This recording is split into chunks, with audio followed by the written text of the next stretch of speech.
Away from that, portions of the Gomoa-Accra-Cape section of the Accra-Cape Coast Highway have caved in after the Ayensu River overflowed its banks, forcing its way onto the main highway. Several farmlands and households have submerged, leaving several residents stranded. Currently, vehicles using the Accra-Cape Coast stretch are finding it difficult using the road and have to use other alternative routes to their destination. Our Central Regional Correspondent, Calvis Tete, is our man on the ground, and he joins us over the phone lines with more. Calvis, thank you for your time. Describe to us the gravity of the situation as Gomoa-Accra-Cape.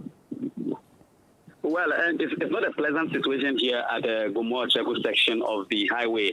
This is because of the huge destruction that has been done by the Ayensu River as a result of a diversion of the channel of the river to make way for construction works, a bridge to be precise.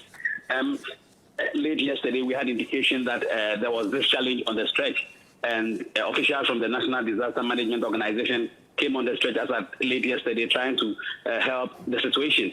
But the destruction is huge in the sense that several households, including farmlands, have submerged in the water, making way for these persons to be moved to safer grounds by the National Disaster Management Organization.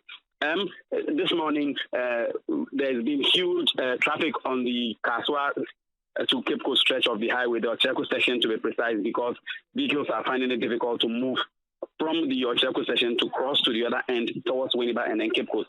This is because of the portions of the Accra-Cape stretch that are caved in, making it difficult for vehicles and then, for that matter, persons to also move.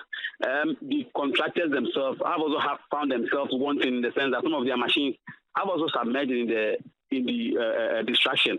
Now, they are trying to open the channel for the water to flow, and then possibly they can look for an alternative to divert the course of the water so that they can help construct the road.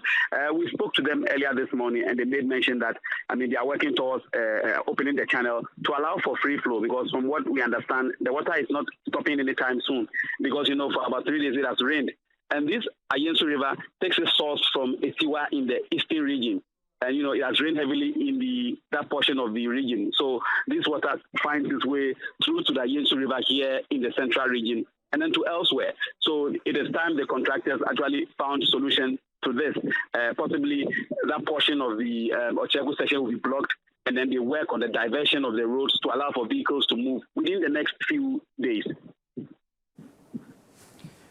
Right, Calvis, can you explain to us the reasoning behind this action by the contractors? They didn't have any other alternatives, and why did they not communicate anything to the residents? Well, the reason for the construction is because, they are, if you know the Accra-Cape, the Accra-Cape section of the Cape Coast Highway, the bridge is an old bridge which was constructed years ago. Now, the bridge has become so narrow to the extent that they need to construct a bigger bridge to allow for the dualization of the road. So for that matter, they need to divert the channel of the course of the river, and then they can construct the bridge on the river. But residents here have also complained that, they did not follow due diligence, in the sense that they were not consulted to even move to safer grounds before this diversion happened. My observation is that this diversion happened about almost a month ago. But, in the course of the week, it has rained. And for that matter, there's a lot of pressure on the channel where they have diverted, because the channel is so small to the extent that water cannot pass through. So the pressure from the diversion has forced its way onto the stretch, allowing for the distraction. The contractor is saying he's working towards opening the channel to allow for free flow. They say that, according to the contractor, this situation has been there for years. Sometimes when it rains every year, we see the water coming onto the stretch. But this one, according to residents, is overwhelming. And for that matter, if they were informed, they would have, prepared better for this calamity as we speak. All right, thank you very much. Calvis Tete is our Central Regional Correspondent here at Channel One TV.